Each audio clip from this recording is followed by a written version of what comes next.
Yeah, Iverson, he was special. he was amazing, man. And I I have to think he's say the AI best. was a He special was type of quick. point He guard, was boy. elusive. He was Yes, just and an he didn't even all-around have the good player. height. I have some rapid fire questions for you.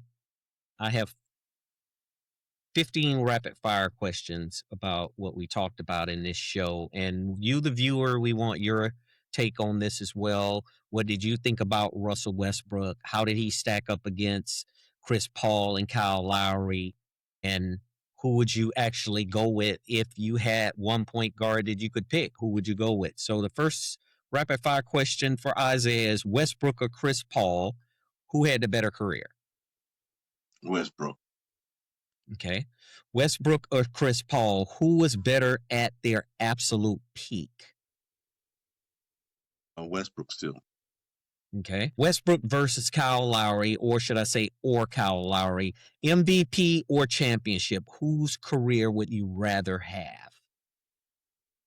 Kyle Lowry, because he got a championship. Because that championship. I would say Kyle Lowry as well for a championship. Yeah, that championship means a lot. I'm telling you. It means a lot. It holds a lot. You can always be held up as a champion. When you come empty-handed, when that hand is naked, man, you got a thorn in your side. That's for sure. That's for sure. So, Westbrook or Allen Iverson, who are you taking in their prime? That's an easy one. Iverson. Westbrook or Derrick Rose, because we didn't mention Derrick Rose earlier in this topic of discussion and debate. However, Derrick Rose was one of the top point guards as well. Right. Who was more explosive, him or Westbrook? Derrick Rose. Okay. Westbrook or Jason Kidd, who ranks higher all time? I think Kidd. Kidd was more of a guy who you fear more than Westbrook. Yeah, because Kidd would get to that basket. He was running up and down the court nonstop. They never scrutinized Kidd as shooting no damn bricks either. Right. Westbrook or Steve Nash, who ranks higher all time? Nash. I would say Westbrook. I'm going to go with Westbrook. If you're talking about the ranking, but if you're talking about notoriety, higher of all time, Nash. Correct. Okay. Were Westbrook's triple doubles overrated? Yes or no? No, they were not.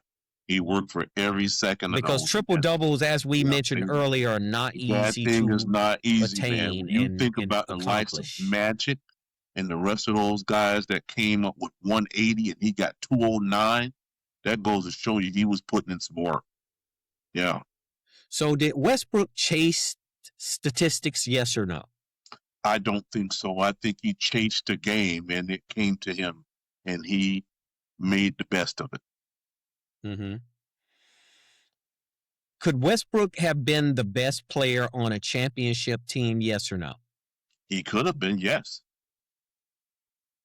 Yep. Yes, I would say yes as well. Did Kevin Durant leaving OKC help or hurt Westbrook's legacy? Probably hurt, because once you have a guy of that stature to leave your team and you don't replace him with somebody is better, equally or better, it hurts. It hurt tremendously. Was Westbrook unfairly scapegoated by the Lakers? Yes or no? Yes. Elaborate on that. Well, when you start blaming folks of any kind of loss, you're going to lose it. You can't blame one person on something. The only thing you can blame one person on is a coach. A coach you can blame it on because he can draw up the wrong plays. He cannot have you prepared. But you can't blame a game on no player, man, unless you go out there and tank it for you. Yeah, if he didn't tank it, you can't blame him for it. I would say I agree with you there, because during the time, especially when Darvin Ham took over the Lakers, I think a lot of bad decisions were made, and Darvin's inability, should I say, to be able to utilize the talent that he had in the way that he needed to utilize it, I think affected the Lakers' chances. Because the Lakers had Westbrook, they had LeBron, and they had several other really good players on that team that could compete. And those guys were playing at the highest level. And if you can't coach them, or if you're not coaching them, I don't think that's on the player. I think that's on the coach. I would say that. Yep. So Westbrook did play in an NBA Finals once in his career, the 2012 Finals, as a 23-year-old point guard for the Oklahoma City Thunder. Their opponent was the Miami Heat, of course. His teammates were James Harden, Kevin Durant, and Serge Ibaka. And that year, they basically just couldn't do anything with Miami that year. I mean, Miami had one of the best teams in the NBA at that time. Yeah. They were just up against more superior talent, I think, overall, in strategy overall. Was Westbrook misunderstood, eccentric, or both? I think he was misunderstood. Okay. Could you elaborate on that one? Well, the thing is, like I indicated before, when you got a guy who is kind of minding his own business and not telling you everything about himself, and people want to dig into his affairs and find out. And if he kind of shield them away, then they start antagonizing them and mistreating them and trying to throw insults his way. And that's what I feel. I don't condone stuff like that, but he surely handled it with a lot of professionalism. He didn't let it take him out of his game. Mm-hmm. And is he a first ballot Hall of Famer, yes or no? Absolutely he is, yes. Mm-hmm. Yep. Top 10 point guard of all time, yes or no? No. Who would you say is a top 10 point guard of all time? I can't go into that because there's so many of them, but he's close, but I don't. Who is your favorite? The point guard? Iverson. Yes. Iverson is. Yeah, Iverson AI was special. He was amazing, man. And I have to say, AI was a special type of point guard, boy. He was elusive. He was yes, and he didn't even have the height. He was going up against and going around and over players much more taller than he was. He was able to get by. He was clutch, man, and he wasn't afraid to jack the ball no matter who was in front of him. You could put a 7-footer in front of him, he's going to the hoop, man, and he's going to jack it no matter where he is on the court. Quick question. Who is winning this debate? Derrick or Isaiah? Type D for Derrick or I for Isaiah. Drop your pick in the comments. Now back to the debate. Yeah. Last but not least, final question of rapid fire. I have to ask you this question. Game 7 of the NBA Finals, everybody is in their prime. Who would you start? And you only had one point guard. You had Westbrook, Chris Paul, and Kyle Lowry. Who would you go with? Westbrook on that one. Is there any reason why you would go with him over Chris Paul and Lowry?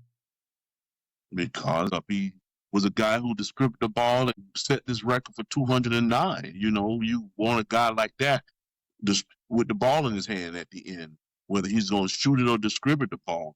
Now, the other two are great now because I've seen Lowry when he played in the championship games and also when he played for the Miami Heat. Pat Riley and the rest of those guys supposed to surely trying to get the ball in his hand with the last few seconds left because in his career, he was a burner. He would shoot that ball and, you know, the last few seconds of the game, they were trying to make sure he had the ball in his hand. But on the real note, I would think that I would give the Westbrook before Paul and Lowry. Yep. Mm-hmm. I would give it to Lowry before I even gave it to Chris Paul, though. Yeah. So you're saying that Chris Paul wouldn't have been your even first or second choice, right? No, I will give it to Westbrook, Lowry, and Paul would be the third if I had to put them in order. Yeah, that's interesting because, I mean, Chris Paul was very unique in his own way. He was a much shorter player, but he was much more effective in the sense of being somewhat of a field general. Westbrook, like I say, he was aggressive. Westbrook was relentless. Those are the words that I would add to him. And Kyle Lowry, I can't say enough about him because I did watch that Toronto championship, and he did a lot for that Toronto team. To help them win that championship that year that they won that championship. And I believe it was 2019. You know, one thing that when I feel about Chris Paul, even though I think he had a long career in the NBA, longer than most, but it was filled with injury. Chris Paul was always hurt, man. That's a mark that he had going to always have on his career. He Mm-hmm. would be hurt almost every year, man. He would miss 20, 30 games every year. I mean, I don't recall Chris Paul doing a full season in his whole Mm-hmm. career, man. He was always had these nagging injuries.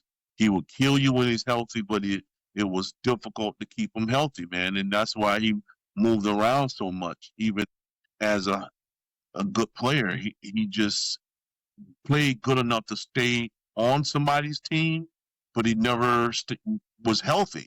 He was always had this nagging injury some kind of way. It was one injury after another, and then he just like wasn't even starting anymore. He was the guy coming off the bench. He was good enough to start on certain teams, but sometimes he wasn't even starting anymore. And then when he get back healthy, the season is over. Then he come back rusty, and then it just when he got in the game, he wasn't effective because he was out so much. So that was that ups and downs and the seesaw of his career, man, because he was always nagging with injuries, man. Mm-hmm. Yeah. So to close this thing out, Russell Westbrook would more than likely be remembered as his legacy in the NBA is essentially different. But one thing is for sure, Russell Westbrook's heart never changed. Russell Westbrook always had the heart to play the game. He played it with the highest intensity when he did play. And even if he did shoot or he had games where his shooting wasn't where it needed to be, that wasn't intentional. Just like a lot of other players, it's not intentional. But however, Russell Westbrook, I think every time he stepped on that court, gave it everything he had rather than did slacking and loping, because we can go down a list of players that we know personally in the history of any sport did have loped and slacked. I mean, it's obvious. It's not hard to spot it, correct? I mean, if you think about that, and Russell Westbrook, I never saw that in him. I've seen him take criticism from some of the highest of names. I mean, I saw a game when he was with the Thunder where Magic was pissed off with him, and Magic was going off about how he wasn't taking that team to a level that needed to be taken to. They asked Magic his opinion about it, and it wasn't anything that was considered, I think, maliciously critical of Russell Westbrook. I think Magic was just trying to maybe spark something in him in particular, because when you hear that coming from a legend, you can either take it one or two ways. You could take it harshly and you could take it negatively, or you could take it positively and you could take it and learn from it and say, look, I got to up my game and I got to play at a better level. Yeah, right? When a guy like Magic dished that out, is a cause of concern. And that concern is we're counting on you. That's all that is. We're counting on you. You the guy. You the face of this thing, man. You got to pull it off. You got to do better. You got to do this better because you got guys looking up to you. That's all that was. I have never seen Magic like straight up criticize and scrutinize somebody as a player. I've never seen it. That's not him. I've seen him say stuff about people, but not with the intent of undermining this guy. Sure. There's no maliciousness to it. I didn't think there was any malicious nature in it myself. Mm-hmm. And I thought that was just something that you hearing that coming from one of the greatest players ever to play the game. That could be in any sport. That could be in football. That could be in basketball. That could be in baseball. Yeah, I would say take it constructively. However, with these professional athletes, you a little thin-skinned punk, you will go off. And a lot of times with these professional athletes, especially nowadays, they're very sensitive to certain things that are said, and the egos behind some of these people. They don't want you telling them anything like that that's negative or that they perceive as a threat to their ability to be able to promote their brand, because everything is about branding now as opposed to the way it was 30 years, 40 years ago.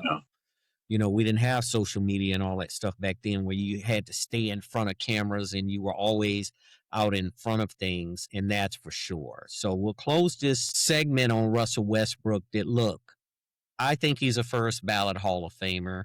And for the ones who don't think so, you, the viewer, let us know, because we definitely like to know about that, because we want to hear your opinion